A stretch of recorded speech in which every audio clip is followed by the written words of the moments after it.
We're going to start with introducing ourselves. My name is Loni. I'm a business marketing major, and I'm the host of today's discussion. I'm Caroline. I'm a dance and history major.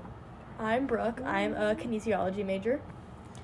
I'm Kenna, and I'm a double major in sociology and comms, and I'm going to add a minor in environmental studies. OMG, fun. Yes.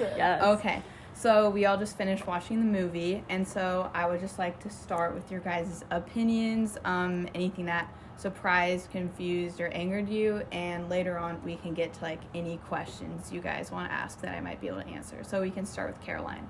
I thought that like the cast, like it was a decently star-studded cast. I felt like I recognized a lot of those actors, and seeing them play roles like that are like so different than I've seen them in anything else. Like the one with blue eyes that's like in the KKK, he was like a doctor, and like it's just so interesting. And then what's other things that you said, like things that angered me and stuff. Or, like, anything, the ending. Strong just things you, yeah. Yeah, I feel like the ending was crazy, and, like, the first time I watched it, I missed, like, as part of it, and I think Brooke did, too. Like, we missed the same part, and I only noticed it the second time I saw it. I would say, like, one part of the movie that stuck out to me a lot was when he's talking about when he witnessed the man getting like tortured in the street, and then they're also doing like the KKK baptism at the same time. Like that was a really interesting contrast, and we'll get into that later. Yeah. Brooke. I was just gonna say, like, just the way the movie was filmed, I think it was done like really well, because Lonnie like said it was like based off like kind of like a true story, and so I think they did a great job of like showing both sides of it, but also like I'm angry like for them, and I think like because I was just saying like at the end when like what was her name, Connie, when she like placed like the bomb and like he Ron was like trying to like chase her down to like get it, and then the cops came and like were arresting him instead of her, and then like they only stopped because Flip came. I like that like angered me so much, and I just like really thought that this is really like a reality, and that like myself, like I don't think of it that often, and seeing this movie like basically like opened my eyes to that a lot more. Yeah, I think I have a like similar experience. I mean, for me, it was really scary for me because I've never really seen a film like that and seen people in that kind of group setting all very racist. And I remember at the beginning of the movie when he was going to the like either police station or academy, and it said like the police station encouraging like marginalized groups of people to apply. And so I just feel like overall the movie, there was a lot of like discourse around like just minorities. So it was just really scary. Yeah, and that one cop, what's his name? The one that like got arrested at the end. Oh, I forget his name, but we yeah, all know. His last name was Landers. Oh, the one that like just can't talk right. Yeah. That was gross. Yeah. What I'll get into next, this discussion is happening on the 3rd of December, and today in class we just finished wrapping up like our unit on watching Spike Lee movies, and this, as it says on the screen, was directed by Spike Lee. And one thing that he tends to do in his movies is he kind of creates like an archive. He's known as maybe like an archivist, and so Caroline talked about how Jerome Turner, he was the older guy who was telling the story of the man who was lynched in the street after a guilty verdict hearing. He like includes that as like a parallel to the contemporary story. So he's like kind of archiving something that happened in the past and like bringing it to light in the story. And so I was wondering if you guys noticed any other ways he like had archived footage or anything else throughout the movie that like brings to light certain things we might not have known about. I just think that there was one part that I noticed when they're in the like at the end when they're in the big like dining hall with the KKK thing, and there's all these posters on the walls that are like they say now more than ever, and I was like wondering, like there's two of them right next to each other, the exact same poster, so I was like, what is this about? And I didn't find anything super interesting except it's just like about Nixon and when he was like running for president and stuff like that, and how people have like different feelings about that phrase being used today because it like resurfaced recently and stuff like that. It's really interesting. So like just little things like that I thought were kind of like just giving historical context in like a nuanced way that wasn't super obvious. At the beginning of the movie, like how the movie starts out, it's like part of that film, something like Nation. Birth of a Nation. Birth of a Nation. They show that at the beginning of the film, and then also like when the members are like meeting and like they're like their official meeting with like the when they get guy. inducted. Yeah. And it like also when that talk is going on with what was it, Jerome. Yeah, Jerome. So Turner. that, and then also at the end where it just shows like live footage from like rallies that were happening and just like the violence and everything, and like Trump and seeing like there was a death. Yeah. And like there were many more deaths from like stuff that happened, just like because I think many people, even if they see a movie as like based on a true story, they kind of like still classify it as fiction. And so having these like archives of like real world things like that speech of Trump, like the real world movie posters, like the Nixon posters, like, and then again like the footage at the end, like really ingrains that this is real and not like fiction in people's minds. So I think it's like a good reminder that this is like happened and it's currently still happening, and it's like still like trying to be changed like throughout. Yeah. So I think that's a big one. Well, and I guess, like, your question also made me think about, so my comms class, which is Power, Knowledge, Discourse, we actually went to the Foley Library to visit the archives, and we got to look at documents that they had archived. And I actually did look at a Ku Klux Klan file.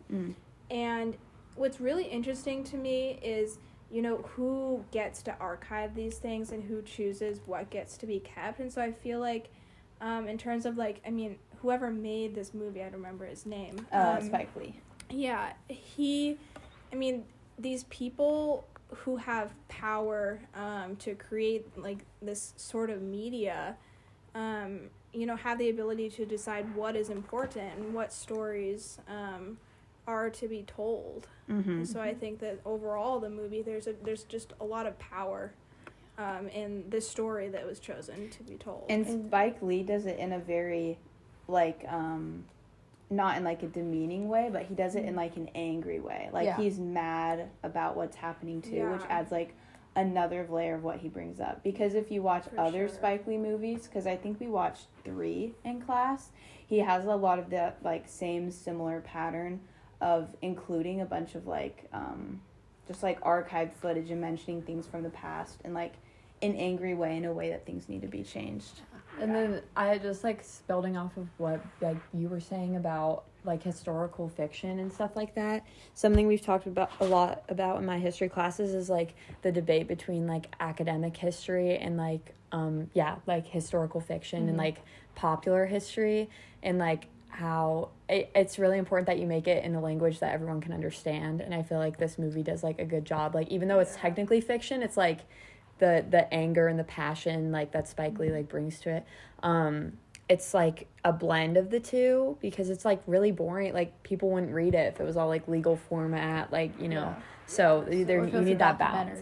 Yeah, and then you can't have it be too fake. So it was like, it was really in the archiving and like showing those things on the screen, I feel like brought that like primary source and like evidence aspect very to it. accessible way. And I think another good thing to mention is something we've discussed over the course of the semester is like the idea of like a Hollywood movie. And one thing Caroline mentioned earlier was having like a star-studded cast, and that's one of the things that we've talked about that comes about with Hollywood movies, because there's been like African American directors have rejected the concept of a Hollywood movie that focuses more on like a true Black experience rather than like not a genuine Black experience. And I think Spike Lee does a good job of blending. They're technically called, the genre we've watched in class are called LA Rebellion films. And he does a good way of blending the real African American experience in like an entertaining Hollywood movie-esque way that will like get people engaged and to watch. I have a question. Do yeah. you know if like Adam Driver or like the chief or like anybody else who said like derogatory like terms got any backlash from the movie? Because I haven't like done any research. I know it came out like pretty recently, like 2018. I haven't done any research on it just because like it wasn't necessarily something we discussed in class. But I wouldn't be surprised if they did, especially if like Adam Driver could especially be like actually Jewish. If he actually is, that would be interesting. Because I think one thing that's interesting to point out, because it's something I have later in my questions. Ron is like an African American man, and this comes from like the idea of race, and race is like a construct created by society, and it uses like things to categorize people into a certain category. Like Ron is obviously black, he has like an afro, like these things can like identify him into a certain kind of race, which is easy for the KKK to identify because it's very on the outside of him, like it's in his DNA. He can't not have melanin in his skin. But throughout the movie there's this contrast with Ron and Flip, because Flip is Jewish, but contrary to Ron, that's something of his identity that he can hide. He has like this moment in the storage closet with Ron where he was like, I didn't have a bar mitzvah. I knew I was Jewish, but I didn't like really practice anything, and I never like thought about it until now. And then he said like, now it's literally all I can think about. And Ron like tells him throughout the movie like, why aren't you angry? Like stuff like that. And I was wondering if you guys had like any take on why like Flip said for Ron it's like a salvation, but for him it's like a job, and there's like differences like between their two goals in this. Do you guys have any thoughts on that? I think that because of like Ron being like African American, like he's had to like endure like different circumstances his whole life, like compared to Flip, and so like that's why I think Flip doesn't really like think about being Jewish as much as like Ron does. Because all Flip had to do was like take off his necklace with the Star of David, but like Ron can't do that. Ron can't change his skin color. Ron can't help the melanin that's produced. Yeah, which I actually know how that happens, guys. She's a kinesiology major. Yes, I know how that happens. But yeah, I think that's the difference, because like, and especially like for people, it's hard to put yourself in other people's shoes. So I think for Ron, he was just kind of like, why are you not angry? Like, I don't understand, because he's angry, and so he can't understand why Flip isn't angry. Yeah. And then it's same for Flip, like he can't understand why Ron is so angry.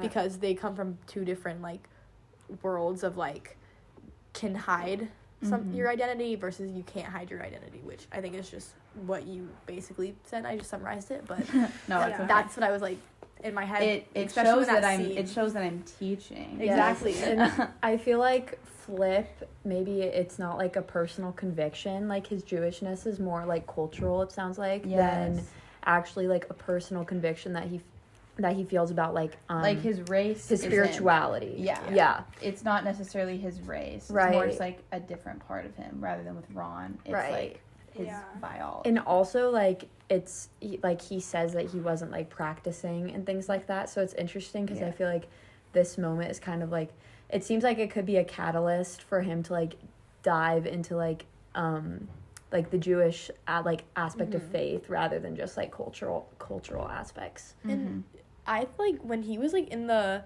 like the records room when they were talking, and he's like, I didn't grow up like Jewish, like I didn't have a bar mitzvah, I didn't go to bar mitzvahs and stuff like that.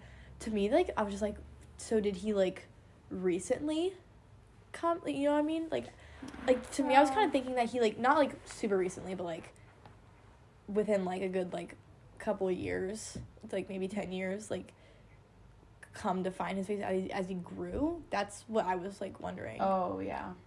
Versus because he kind of said like, oh, like it was like never around like my family, like stuff like that. I think it's So that's I was me- just confused about that. for me. I was thinking, like, for him, I guess it's kind of like how you can be like Catholic, but you don't have to be like practicing. Yeah. Okay. And like, so born for Catholic. him, for him, he's like Jewish. But like if you're not practicing, you don't really think about it. But then like Okay. all of a sudden he's put in a situation, Where he has to. Okay. because That all makes of more these sense. people suddenly Yeah. hate him, and Yeah. so he actually has to like think about like the actual like hatred that surrounds them. And they make it, I feel like the KKK makes it very obvious why they hate Jewish people. Oh yeah, that guy Yeah. saying the Holocaust was fake and that like everything. Yeah.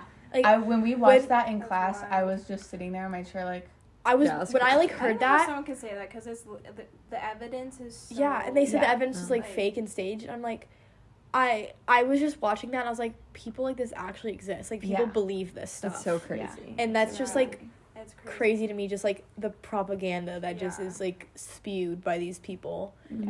Like the radio station that like you kept hearing like throughout the movie. mm-hmm. Yeah. with Which- David Duke talking. Yeah, David. Yeah. I keep want to say David Burke, but that's just the owner of my restaurant I work with. Oh yeah, no. David Duke. is the president of the Ku Klux. Well, not the president, But like the one.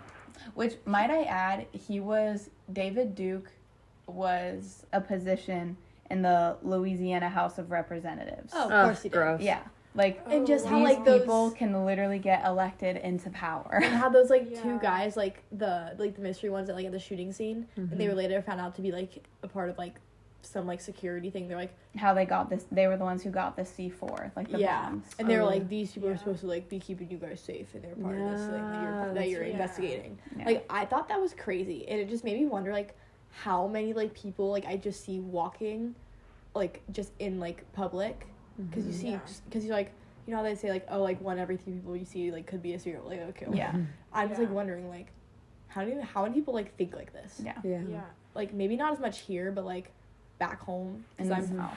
I'm from the South. I'm from North Carolina, from a town called Cornelius. So I just like wonder like how many people like that I went to like high school with or like just like work with or stuff just like think about like stuff like this. Yeah. Yeah.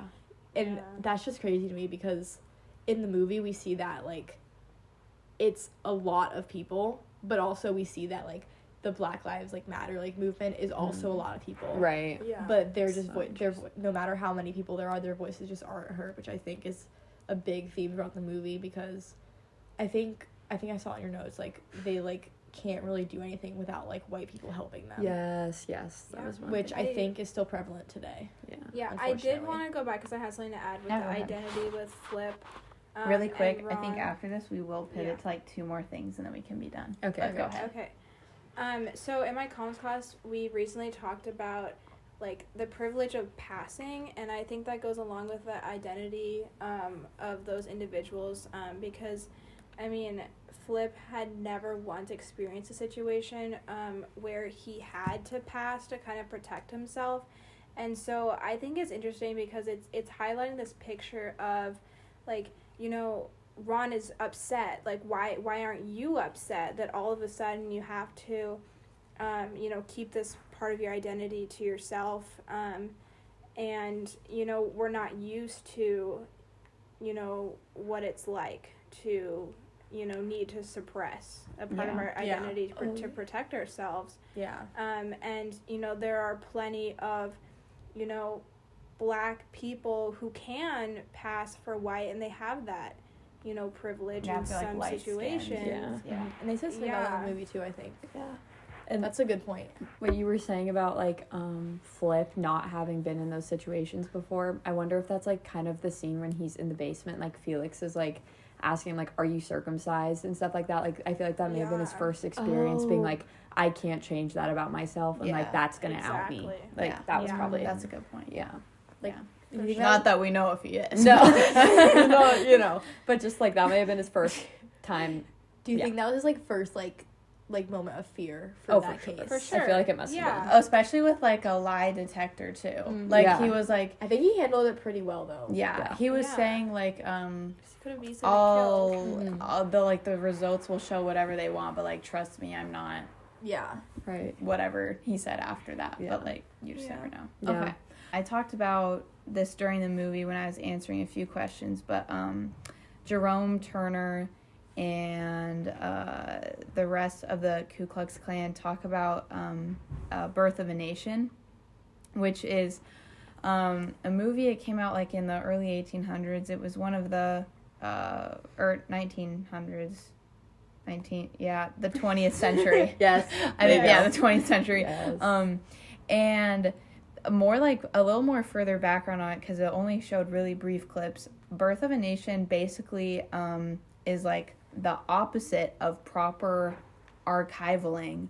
And Birth of a Nation basically blames the Civil War on like the idea of mixed race and like mixing races being a problem. Yeah. And the director of that movie, his name is blanking on me right now, but it's fine. He basically says that the Civil War started because of mixed race people, and if you watch the movie, the Ku Klux Klan actually is the hero of the Civil War and like ends it all, which is not what happened at all. That's not what the Civil War was about at all, but it kind of like works to rewrite history, and that was just one of the movies our classes focused on a lot this year, as a lot of like tropes and stuff has followed us through the semester. But one person who was really vocal while they were watching Birth of a Nation is I forget the guy. Yeah, Felix's wife, Connie. Yeah. And I was just wondering if you guys had any opinions or any questions on Connie's role in the movie we watched. Oh, that's so interesting. I mean, Yeah. I was even, like, asking you, Loni, during the film, like, are there women who are in the Ku Klux Klan? Because I honestly, like, hadn't really thought about that before. And I think there's also a lot of, like, patriarchy within it, too. And so, like, we talked about how, like... Yeah, like, they were held behind the doors. They couldn't even watch the Yeah. ceremony. Yeah, It's and, kinda like, Connie has to, like, make up for... I mean, not being able to, you know, have a role like that as a woman. And so I just think it's very representative. Yeah. This might be bad, but like it kind of reminded me in my Christianity class. The other day we were talking about how like it was like during our like baptism chapter, and it was like how if you weren't a member or like if you weren't already baptized, you couldn't like witness the baptism and stuff like that. And like the early church and stuff like that. I don't know, and that just, you saying that, like the woman being held back and like not being able to watch just like brought that in. And then Yeah. I think that's interesting as well, because I had to look up why like they like burned the cross, and it just was like a like try to like install fear and stuff like that. And so I just think like that's like crazy how there's so many like similarities ish like in procedures. Mm-hmm. I feel like this is not about Connie, actually, but it's about what you were saying with the movie Birth of a Nation, like the mixed race thing. It's a bit of a tangent, but like I won't make it very long. No, but just like the one part at the very end when the police officer, like they catch him and he gets arrested, and like right before that he says like, I could bust a cap in both of you. And it's like such an interesting, I've always been so confused with the whole like the take of like white supremacists, like black people are disgusting, but then they like have sexual intercourse with them, and it's confused me so much for so long. And I just thought like that was there, like he's like, you're disgusting, all this stuff, but then he talks about like intercourse with them, and it's so confusing. Yeah. Or like how the Sanders Yeah. That guy like when he pulled over Patrice. Yeah. This is the same guy. Same. Yeah. When he pulled over Patrice, and he like was like basically assaulting her. Yeah. But he finds her disgusting. It's so confusing. It's just the duality of that. I'm just like, yeah. What? And I feel Power like trip, perhaps? we've dealt with this like throughout the semester, and I don't know if there's like a, forgive me, Professor Bolton, if there's a direct answer I should be giving them, but like currently as I'm thinking about it, it is just like really weird. Like it's just weird. I think it must be like being able to just indulge in some sort of power that they must think they have over them. I guess that's my take that Sorry would be for on the it. tangent. For sure. No, that's fine because it leads into like my last few questions. Great job. Because the role of law enforcement is like supposed to support and like promote like equal protection of the law, and like everyone can be like safe under the role of policing, and that's like kind of the role of thought that Ron has. But Patrice is like obviously for like the liberation of Black people, and she understands that like the policing system has a role in systemic racism. So do you guys have like any thoughts on how like the police are supposed to protect everyone, but they really also kind of don't protect Black people like they do white people? Well, I think the police, in their position of power, are just kind of operating within this ideology that they've created, that, you know, minorities and Black people are not equal to white people. And, I mean, in history for a while, it was just, that was the discourse that circulated within those people of power.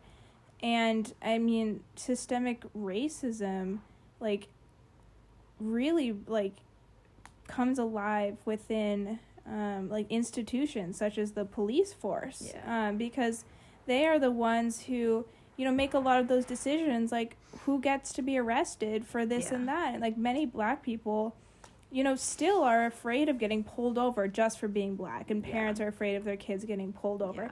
And, you know, it's still an ideology that's circulating, you know, that we should fear Black people, and Black people are the ones who are in the wrong and should go to jail. It's and systemic racism has played a role in because that. I think like a prime example of it is like when you think of like an officer, if they have to meet a quota for like the amount of arrests that they have to like make in a month, and they're like short, and if they're like short on their quota, they're gonna go like downtown where like most criminal behavior is. But the people who are downtown are the homeless people, and people who are homeless people are people who can't get jobs, who can't get like this or that, and so they're forced to be homeless. And these people who can't get jobs are usually people of marginalized communities because they're not white. Therefore, the people who get arrested are Black people, and therefore the policing system reinforces systemic racism. And just cycle keeps going. Yeah. Mm-hmm. On that note, do you guys have any further questions about the movie, or want me to clear up anything, or have any further thoughts you want to share? I don't think so. Thank you for showing us the movie. No problem. Yeah, I thought the movie was really well done. Cool. Yeah. Thank you guys. Thank you, Mr. welcome. Bolton. Thank you, Mr.